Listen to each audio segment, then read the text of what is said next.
Un bon raisin, c'est un raisin qui est cueilli au bon moment, rapidement, et puis transformé après ça, rapidement. Il y a toujours la veille des vendanges, il y a le jour des vendanges et il y a l'après-vendange. Ça fait 3 bonnes journées pour chaque vendange. Et il y en aura 4 cette année, là. Alors, 12 jours très intenses.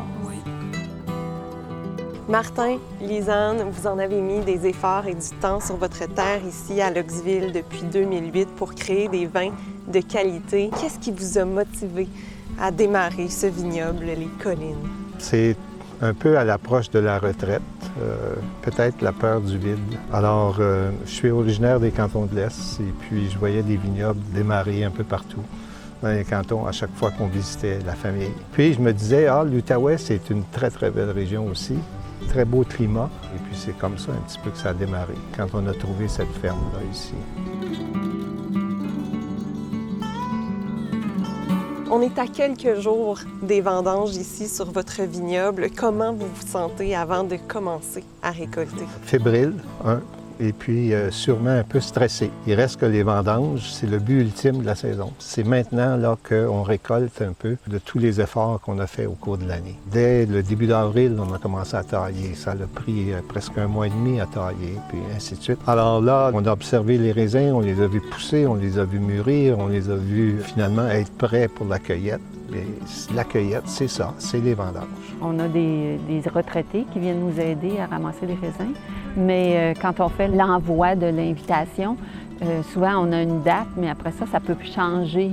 Alors, comme c'est des retraités aussi qui sont très occupés, c'est aussi, est-ce que je vais avoir tout mon monde pour cette journée-là? C'est ça qui est un petit peu stressant. On ne peut pas faire des vendanges dès qu'il pleut. Alors, un peu d'eau avec les raisins, ça va diluer les vins, etc. Puis, c'est jamais arrivé qu'on n'ait pas eu à changer des dates de vendange. Et puis là, oups, le lendemain, bien là, telle personne ne peut pas venir, ainsi de suite. C'est notre année qui se joue là aussi. Faut pas manquer notre chance avec les vendanges. Est-ce que vous l'avez déjà manqué, votre chance avec les vendanges? Bien, on a eu des années où on a eu 0 vendange. Alors, ça arrive, ça aussi. 0 vendange, ça veut dire ça que c'était autour du 22-23 mai, on a eu un gel massif qui a tué tous les bourgeons fructifères, tout ce qui poussait, qui donnait du raisin. Et c'est 2015, on s'en rappelle encore. À oublier. À oublier. Puis les vendanges, pour vous, comme vous l'avez dit, c'est environ entre le 1er et le 15 octobre. Comment vous vous préparez présentement pour ce grand moment qui arrive dans quelques jours? Moi, c'est de déterminer la journée la plus près, disons les 2 semaines avant. Aller voir les raisins. On va prendre le Brix. Alors, on utilise un réfractomètre et puis on va vérifier la teneur en sucre qu'il y a dans le jus. Ensuite, on va observer les raisins, on va les palper, on va voir s'ils s'amollissent, s'ils s'adoucissent. On va goûter, on regarde la couleur, est-ce que les couleurs changent? Plus il devient mûr, le raisin vert va devenir jaunâtre, un peu translucide. Alors, quand les indicateurs vous le laisseront savoir que c'est le moment idéal, vous aurez plein de gens qui vont venir ici vous aider pour les vendanges.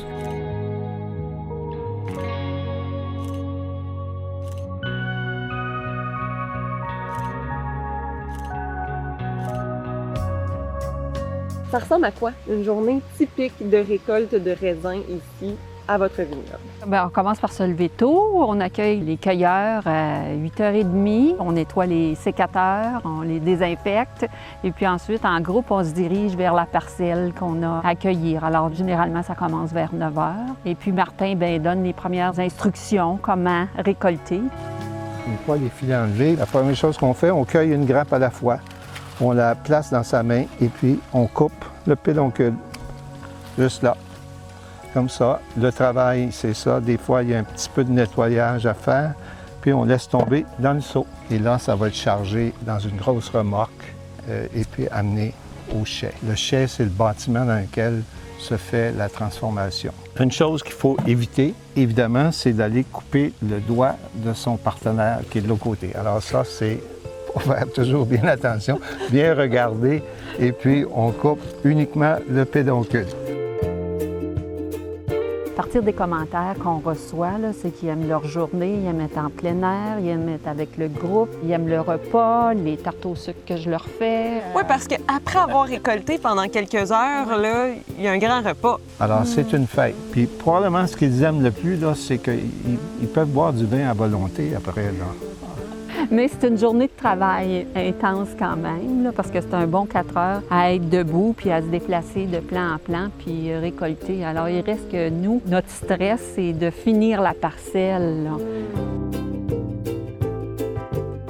Alors, ce qu'on fait, on prend les raisins qu'on a transportés ici, puis on les dépose dans le fouloir et grappoir. Fouloir et grappoir. Fouloir, ça veut dire écraser. Alors, les raisins sont écrasés et les rafles, le squelette qui retient les baies, est projeté à l'extérieur. Donc, on les sépare. Puis, les raisins tombent au fond, ils sont écrasés, ils sont dans un jus. Qui est composé là, de la pulpe. Ça s'en vient ici dans ce tube-là, puis c'est dans le pressoir que ça va être traité.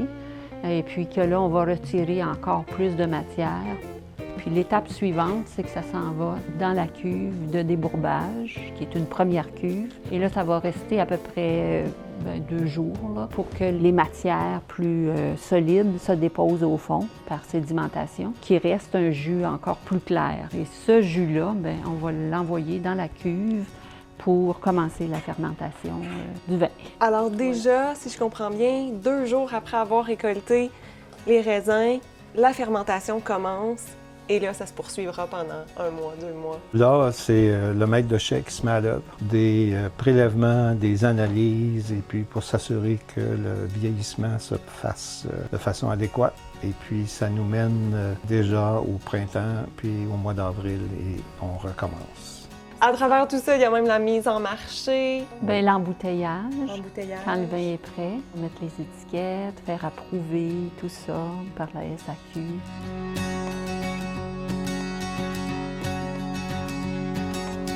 La grande satisfaction vient peut-être un peu plus tard. La satisfaction, c'est quand on voit les vins s'élaborer puis qu'on se rend compte qu'ils sont de meilleur en meilleur. Jusqu'à temps de gagner un prix, peut-être vous avez remporté un prix? Ça nous a donné une grande satisfaction. C'était un peu une reconnaissance qu'on était sur la bonne voie, On a bien travaillé. On a bien travaillé. Bravo pour votre persévérance à travers toutes ces années. Et bien sûr, en regardant cette vidéo, les vendanges se seront déjà déroulées, en espérant qu'elles vont s'être bien déroulées. Merci. Merci. Pour en savoir plus sur les entreprises agroalimentaires de l'Outaouais, visitez croquetoutaouais.com.